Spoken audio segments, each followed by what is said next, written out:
Underneath the flashing lights of global fame lies a battle no camera can ever capture.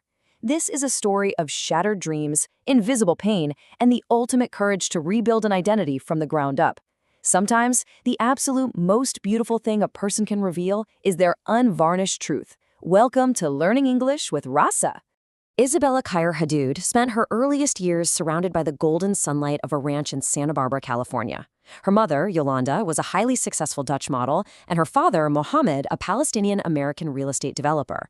So you can imagine, the family was totally immersed in a world of high expectations and aesthetic perfection. But growing up alongside her famous, naturally blonde sister, Gigi, wasn't exactly easy for Isabella. Bella has actually openly confessed to feeling like the uglier, brunette sister. In a deeply personal attempt to meet a conventional standard of beauty, to fit into a mold she felt was just required of her, she underwent a nose job at just 14 years old.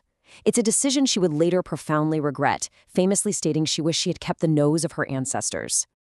But the profound challenges of her youth went way beyond the mirror. Before she ever set foot on the world's most prestigious runways, Bella was a dedicated, deeply passionate equestrian. She spent hours every single day training with horses, her heart completely set on competing at the highest possible level, the Olympic Games. She had the talent, the drive, the discipline, the whole shebang. Then, everything changed. In 2012, her Olympic dreams were devastatingly cut short when she was diagnosed with chronic Lyme disease. The physical toll on her young body was just intense. There were days she couldn't even manage to get out of bed, battling extreme fatigue and deep muscle pain. This illness literally forced a major, heartbreaking pivot away from the life she had so meticulously planned, pushing her down an entirely different, unknown path. That unexpected path led straight to the bustling streets of New York City. Signing with IMG Models in 2014, Bella experienced a rapid, almost explosive rise to prominence. Suddenly, she was everywhere, walking for top designers, starring in international campaigns, gracing magazine covers all around the globe. Scientists even mathematically mapped her face against the ancient Greek golden ratio, famously declaring her features to be mathematically perfect. But, as you might guess, with that massive global success came a pretty dark side. She faced relentless pressure from the tabloids. Every single physical feature, every outfit she wore, every movement she made on the street was placed under intense, unforgiving public scrutiny. And this nonstop environment severely amplified her secret ongoing battles with anxiety, depression, and severe imposter syndrome. Eventually, the immense pressure of hiding her pain just became far too much to bear in silence. So Bella boldly decided to completely change the narrative. Instead of conforming, she began to embrace her most authentic self. She started stepping out in this mismatched, uniquely retro street style that the internet quickly and affectionately dubbed the weird girl aesthetic. Even more bravely, she showed incredible vulnerability. She began posting raw photos of herself crying, sharing images of her receiving medical treatments with IVs in her arms, completely shattering that tired illusion of supermodel perfection. To truly, deeply heal, she made the organic decision to step away from the fast-paced fashion world entirely. She packed up and moved to Texas to live quietly, surrounded by horses once again, focusing entirely on her physical and mental health. And out of that period of quiet, intentional healing came an absolutely incredible comeback. Bella demonstrated remarkable resilience. She didn't let the illness or the media break her. Instead, she returned to the industry healthier, stronger, and entirely on her own terms. Expanding her horizons well beyond modeling, she dove right into business, launching her own unique fragrance brand, Orebella, and co-founding the wellness drink kin Euphorics. But more importantly than any business venture, she finally found her true voice. Deeply honoring her father's history as a refugee, she uses her massive global platform as a passionate advocate for Palestinian causes, generously donating to humanitarian aid and bravely marching for social justice. She didn't just survive the spotlight, she completely redefined it. Okay, let's break down the beautiful language that built this remarkable story. Welcome to the explainer portion of our lesson. We'll start with our first vocabulary word, conventional. Listen closely to the American pronunciation. Conventional. Conventional. It means based on or in accordance with what is generally done or believed.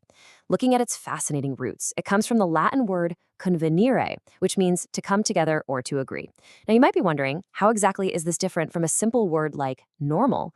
Well, normal just means typical or expected, but conventional implies that society has actively agreed upon these rules or traditions over time. It carries the heavy weight of societal expectation. Let's explore our examples. First, she felt pressure to meet conventional beauty standards. Second, his approach to solving the problem was very conventional. Third, they decided to have a conventional wedding with all the traditional customs. Notice the deep function here. In our story, Bella felt she didn't look like her sister, who fit a very traditional, socially agreed-upon idea of beauty. She changed her nose to look more conventional, meaning she really wanted to fit into the specific, rigid mold that society expects. Think about how society creates these molds and how exhausting it can be to force yourself into one. That is the true weight of trying to be conventional when your spirit is just different. Moving on to our highly useful second word, chronic. The American pronunciation is chronic. Chronic. It describes an illness or a problem persisting for a long time or constantly recurring. This comes directly from the ancient Greek word chronos, which literally means time. This is a very important and practical distinction in both medical and everyday English. You'd contrast the word chronic with acute or temporary. For instance, a broken arm or a bad cold is acute. It happens suddenly, you treat it, and it heals. But a chronic condition stays with you over a long, extended period of time. It becomes a permanent part of your daily timeline. Let's see this in context. First, Bella suffers from a chronic illness that affects her energy. Second, he has experienced chronic back pain since the car accident. Third, the city is facing a chronic shortage of affordable housing. Notice that we can use it for illnesses, for sure, but also for ongoing societal problems.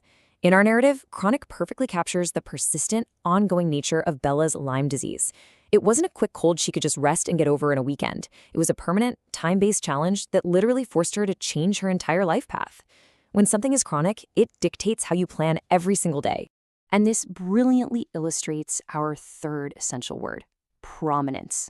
Let's practice the pronunciation together. Prominence. Prominence. It means the state of being important, famous, or highly noticeable. The etymology here is absolutely fascinating. It comes from the Latin word prominere, which literally translates to jut out or to bulge.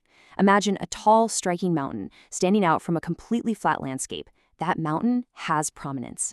The direct opposite of this would be obscurity, where you are completely hidden, blended in, or completely unknown to the wider world. Let's look at our examples. First, she rose to prominence in the fashion industry very quickly. Second, the young politician gained prominence after his powerful speech. Third, social media issues have taken on a new prominence in recent years. In Bella's deeply personal story, she didn't just get a job as a model, she achieved a massive, inescapable level of visibility. She stood out, she bulged out from the crowd, so to speak, becoming one of the highest paid and most universally recognized models in the entire world. But remember, gaining prominence means everyone can see you, which leaves you completely exposed to the opinions of others. Because with that fame came our next very powerful word, relentless. Listen carefully to the pronunciation, relentless. Relentless. This adjective means oppressively constant or incessant. The word originates from an Old English prefix combined with the verb relent, which means to soften, to yield, or to give in. So to be relentless means you possess a complete lack of yielding. You simply do not stop or soften no matter what. It's absolutely crucial to contrast this with a word like intermittent, which means stopping and starting over time. Relentless never stops. Here are our examples in action. First, the model faced relentless pressure from the media. Second, the team's relentless effort finally led to a championship victory. Third, during the hurricane, the wind and rain were absolutely relentless. Think deeply about the nuance here. Bella didn't just experience stress occasionally. The tabloids, the paparazzis, cameras flashing in her face, the millions of online opinions, they were nonstop. They did not soften or yield for even a single day. Relentless captures exactly how heavy and inescapable that pressure felt. When pressure is relentless, it profoundly impacts a person's mental health, leaving them literally no space to breathe or recover. And what exactly was so relentless for Bella? Our fifth word, scrutiny. Let's break down those three syllables, scrutiny. Scrutiny. This is a highly formal noun meaning critical observation or careful examination. It comes from the Latin word scrutare, which means to search or examine closely. Fun fact, in ancient times, this word originally related to the act of searching meticulously through trash or rags, so you can imagine the intensity involved. Now, it is quite a bit different from a simple glance or look. Scrutiny implies a deep, intense, often very critical investigation where someone is specifically looking for flaws. Let's dive into the sentences. First, celebrities live their daily lives under intense public scrutiny. Second, the company's financial records are under careful scrutiny by the government. Third, every detail of her presentation was subjected to scrutiny by her strict boss. You can absolutely feel this in your everyday life too. Imagine a teacher grading your essay line by line, looking for any tiny spelling error. That is scrutiny. So, the crucial point in our story is that millions of people weren't just casually looking at Bella. They were intensely analyzing her face, her body, and her mental health, actively searching for imperfections. Let's move gracefully to our sixth word, which was Bella's brilliant response to all that pressure. Authentic, pronounced authentic. Authentic. It means of undisputed origin or completely genuine. This wonderful word comes to us from the ancient Greek word authentikos, meaning original, primary, or principal. When you distinguish this word from others, the clearest and most direct opposites are fake, imitation, or artificial. Being authentic means you are not putting on a mask for society. You are boldly showing the world what is truly, undeniably real about yourself. Here are our 3 examples. First, she decided to show her authentic self on social media without any filters. Second, the small neighborhood restaurant serves truly authentic Italian food. Third, it is incredibly hard to build an authentic relationship without total honesty. Notice how deeply this applies to Bella's journey. Instead of constantly dressing perfectly for the waiting cameras, she boldly wore mismatched clothes she actually liked. She cried openly on camera. She was genuine. Embracing her authentic style is exactly what made a whole new generation of fans feel so profoundly connected to her. Think about your own life. Where is it easiest for you to be completely authentic? This brings us beautifully to a complex, very emotional word. Vulnerability. It's quite a long one, so let's pace it out slowly together. Vulnerability. Vulnerability. This powerful noun means the quality or state of being exposed to the possibility of being attacked or harmed, either physically or emotionally. The Latin root vulnus literally translates to wound. So to show vulnerability is to bravely reveal the softest parts of yourself that can easily be wounded by others. We often contrast it with invincibility, where you cannot be hurt, or defensiveness, where you put up heavy emotional walls. Let's practice with our sentences. First, sharing her painful childhood story required a great deal of vulnerability. Second, the IT security team discovered a dangerous vulnerability in the software. Third, he showed immense vulnerability by finally admitting to his family that he was afraid. Look at that third sentence. Admitting fear is hard for everyone. When you do it, you open yourself up to judgment, which is exactly why it requires vulnerability. In modern English, especially regarding psychology and mental health, showing emotional vulnerability, like Bella publicly admitting her severe anxiety and chronic physical pain, is no longer seen as a weakness. It's now recognized as a powerful, relatable source of strength and deep human connection. Now, let's carefully look at our 8th word, organic. The American pronunciation is organic. Organic. You might know this word very well from the vegetable section of the grocery store, but here we're exploring its non-agricultural meaning. In this context, it means characterized by continuous natural development. It shares linguistic roots with the word organ, which originally meant an instrument, a tool, or an engine of nature. If a process or a situation happens organically, it happens entirely naturally over time, without any forced intervention or manipulation. We strongly contrast it with words like artificial, forced, or highly manufactured. Read these fantastic examples with me. First, her decision to leave the busy city felt like an organic choice. Second, the technology company experienced immense organic growth over the last 5 years without paying for advertisements. Third, the dinner conversation flowed in a very organic, relaxed way. In Bella's powerful narrative, her retreat to the state of Texas wasn't some forced public relations stunt created by a manager. It was a deeply organic process. Her body and her mind naturally dictated that she needed to step back, breathe, and heal in nature. The decision developed naturally from her personal circumstances, completely unforced. Which leads us perfectly to her triumphant return, elegantly captured by our 9th word, resilience. Listen closely to the sounds. Resilience, resilience. This vital noun means the capacity to recover quickly from sudden difficulties. It basically means toughness and elasticity. I absolutely love the rich etymology here. It comes from the Latin verb resiliere, which means to leap back or to rebound. If you take a heavy rubber ball and smash it into the ground, it doesn't break. Its innate resilience makes it bounce right back up into the air. We contrast this strongly with fragility or brittleness, describing a glass cup that would simply shatter completely under the exact same pressure. Let's see this in action. First, she showed incredible resilience by returning to work just weeks after her severe illness. Second, the coastal community's resilience helped them completely rebuild after the devastating storm. Third, building emotional resilience takes significant time, patience, and daily practice. Emotional resilience is an incredible tool. It's the psychological muscle that allows you to face a terrible day, go to sleep, and wake up ready to try again. Bella didn't shatter like glass under the heavy scrutiny or the chronic, painful illness. She leaped back like the rubber ball. Her remarkable resilience allowed her to return to fashion and business healthier, wiser, and more in control of her destiny than ever before. And now we arrive at our 10th and final vocabulary word, advocate. Pay extremely close attention to the pronunciation here, because it actually changes depending on how you use it. As a noun, which we are learning today, it's pronounced advocate. But if you use it as an action verb, it changes to advocate. We're focusing purely on the noun form today, advocate. It means a person who publicly supports or recommends a particular cause or a policy. It comes from the beautiful Latin word advocare, which translates to call to one's aid. An advocate is someone who loudly and bravely speaks up to aid others who cannot speak for themselves. It's quite different from a critic or an opponent who just tear things down. Let's look at this final set of excellent examples. First, she is a strong advocate for patients silently suffering with invisible illnesses. Second, he works tirelessly as an international human rights advocate.